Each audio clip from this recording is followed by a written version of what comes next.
Thank you.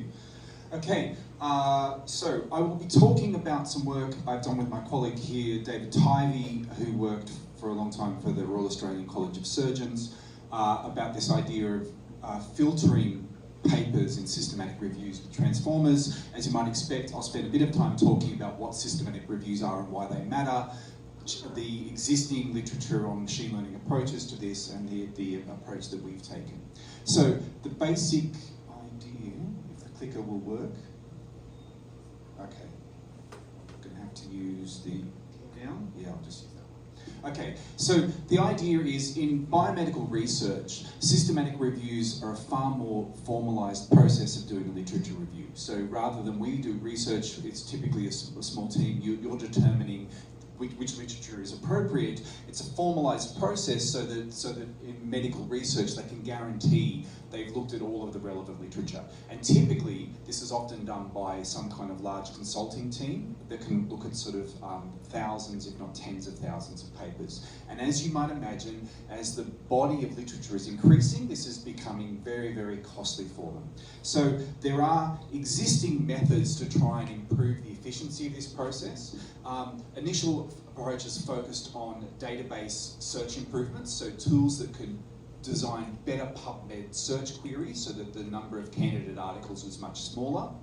Then there's been a large focus on what we call generic property filters. So a common example would be one of the requirements of a given literature review might be that it has to only look at papers that do randomized controlled trials, so that there are machine learning and NLP techniques to try and identify if the paper uses a legitimate randomized controlled trial or not.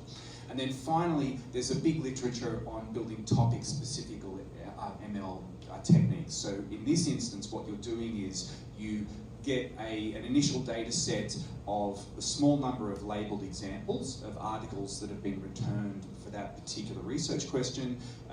Humans label those, and then you use that to build a machine learning model that filters the remaining literature. Of course, the problem with that approach is relying on that initial labelled data set is also costly and time consuming, and there's a trade-off depending on how much data you label determines how good the model is going to be, and also there's also no guarantee of performance. You don't know going into it if for your particular research question it's going to work or not. So collectively, these techniques don't reduce the workload sufficiently. Which so comes to our proposal. The idea is, given the advancements in natural language processing, we wanted to ask the question, can you build a model, a general purpose model that simply recognizes the semantic description of a research question to the abstract? So it's not trained on a specific problem, it learns to understand what we mean when we define a research question and the abstracts you're returning. And so this is a kind of illustration of the idea. Above the line at the top, we collect multiple examples of these literature reviews. So at point number 1, you'll have some definition of a research question that results 2 in a database search that results 3 in a set of abstracts. We do this many, many times. The human reviewers at point 4 have labelled all of these, building up the data set that we have, allowing us to build a generic filter 5, so that below the line, we can now apply this filter for every new research question that comes through to reduce the volume of abstracts that need to be, or the full papers that need to be read by the reviewers. So the data set we've compiled here consists, David has pulled this from the historical work done by Royal Australian College of Surgeons. You can see here that we've got 10 individual research questions. Now, in the clinical area, you can see they're coming from different kinds of research questions. So some of these are drugs, some of them are surgical interventions, there's also radiotherapy in there. Now, a piece of terminology I'm going to use a few times through this talk is the idea of what they call PICO in systematic review, which stands for P for population, I for intervention, or we've just lost the presentation. I for intervention, C for comparators, and O for outcomes, PICO. So these are common components of how biomedical researchers define a research question and what they're looking for in the literature. And so you can see here the intervention component is kind of determined in that clinical area. Now, a couple of other things to notice about this is that the number of records that in the third last column there varies a lot between research questions. This can depend partly on how old the research question was, but also how specific the clinical area is. And then finally, the column which we can no longer see of the inclusion rate is also varies quite considerably. So the top one there, you can see that it was a low number of records and 41% of them were finally included in the eventual literature review, but sometimes it can be down to sort of 1 or 2%. So high variability in the rate at which things are included, high variability in the volumes of records that are returned. I apologise for the okay, so that's the data set that we've been working with. Now, our approach to this was to try multiple different machine learning techniques. We wanted to understand in general what kinds of approaches would work. We start with very, very standard machine learning techniques using standard text extraction. So these things can be as simple as what's the average word length, what's the length of the block of text. We also look at like Jacquard index and other text similarity features. So what we do is we take the language of the question, the language of the abstract, do a text similarity between them and add that as a feature column to the data set. We then extend that in part 2 where we introduce the PICO elements separately. So we do the text feature extraction on those PICO elements in separate columns just to give the model a bit more of an understanding of how we semantically think about the research question. In the third approach, we extend that by now starting to introduce the transformer model. So we take a pre-trained BERT model trained on PubMed data. So it's basically got a vocabulary that's applicable to this particular problem domain. And then what we do is we run both the question and the abstract of the paper through the BERT model. We get a semantic vector representation and we use that to calculate the similarity. So it's a semantic similarity of the question to the abstract. And then in the final example, we fine-tune those same BERT models for the specific task. So you can think of this as they're moving from 1 to 4, we're moving through increasingly complex machine learning tasks, and in the final 2, we're introducing the transformer models.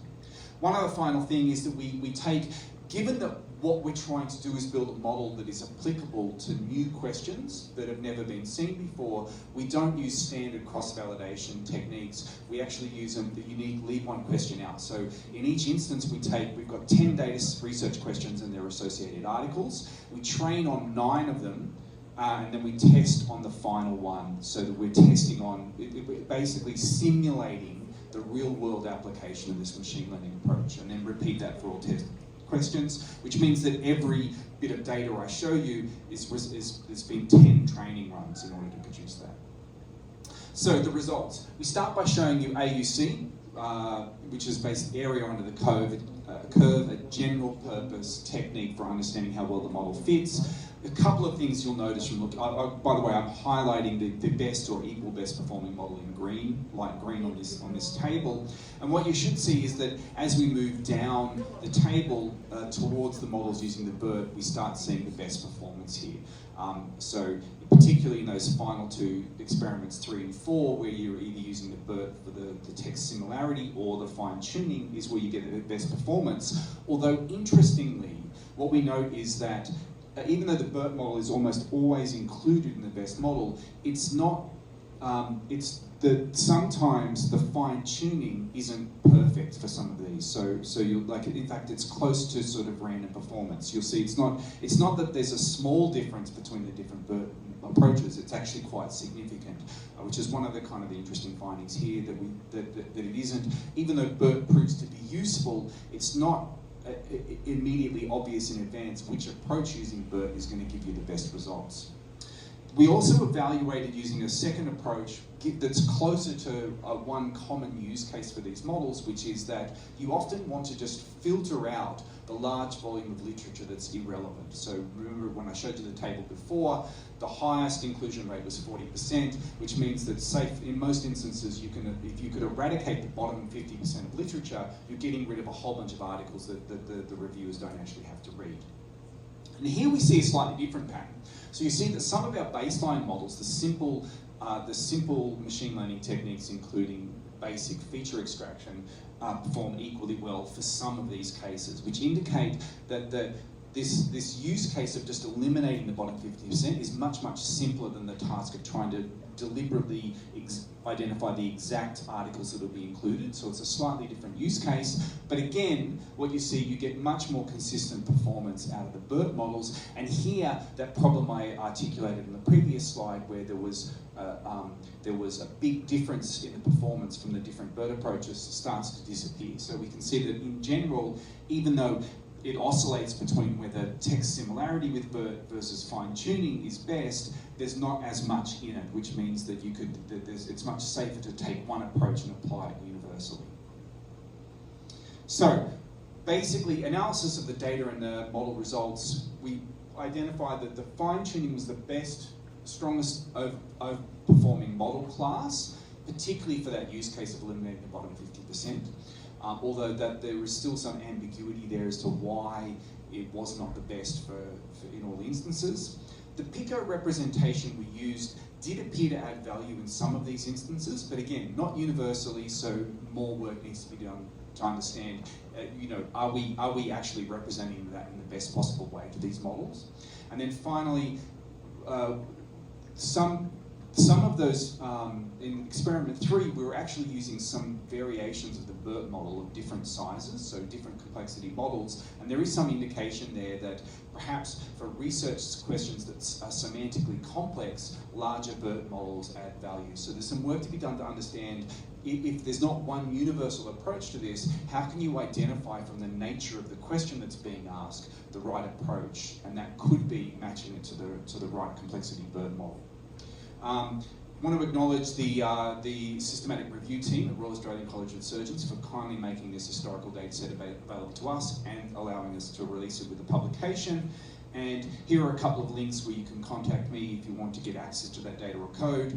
And we're always looking for collaborators for various projects, particularly if you're interested in this kind of natural language processing applications to science. Thank you. Thank you, John. I think there's no questions. Are there questions? I just would like to ask about the training sample. You said in every 10 question you use one question for testing. So 90% of your data set was used for training. Yes. Is that right? Yeah. So do you think it's enough to use only 10% of the data sample for testing? So the idea is that it's one question, but there are many associated articles. So I think the smallest number was 700 odd articles. So the test set's 700. I mean, the idea is we're simulating what real-world application would be. So, for example, if you were trying to use the tool for that particular question, we're saying this is what your results would be. Okay. So I guess it's and the idea is because we repeated it 10 times, what we're saying is performance on an individual question is less indicative than, say, the overall performance, which is why I sort of emphasize that fact. We're looking for a model that performs well, not just well overall, but consistently well, because you want to provide some kind of guarantee that it'll work on the next question you choose to ask it. Does that make sense? Yeah. Yeah. Thanks. Okay, thank you. Thank you very much. We have to move on because time is moving on. Thank you very much. Thank you. Okay,